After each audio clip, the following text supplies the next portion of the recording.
rostdan ham ayollarimiz, qizlarimizning huquqi erkaklardan chanon ham baland. Qur'oni Karimda alohida sura ham bor. Surada aytgan, ayol zotiga tik qaramanglar degan. Tushunarlimi? Ular shunchalik mo'tabarki degan. Alloh taolaning erkatayi bandasi degan.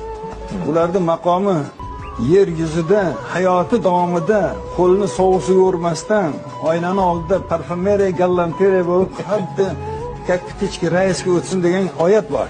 Buni aytishmaydi, bekitib qo'ygan hamma. Bundan tashqari tibbiy ko'rikdan o'tgandan keyin degan oyat turibdi-da. Tibbiy ko'rikdan o'tgandan keyin ayol xo'jayiniga kelib, o'rtoq, bilasizmi bu?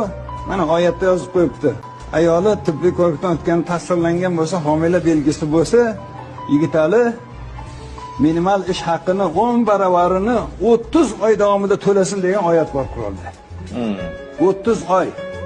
Chaqaloqli bo'lgandan keyin emizmasin degan oyat bor. Xohlasa xo'jayini durustroq to'lasa, ko'kidan keyin rozi bo'lsa emizsin degan u huquqlar bor. Ayol zotiga nomaqbul gap ayollar tomonidan ham taqdirlashi qat'iyan man etilgan. Nomaqbul bosgan birgina qadamini 4 erkak guvohlik bersa ham qabul qilinmasin, 4tasi 80 tayoqdan urilsin, o'lsa o'lib ketsin, o'lmasa bir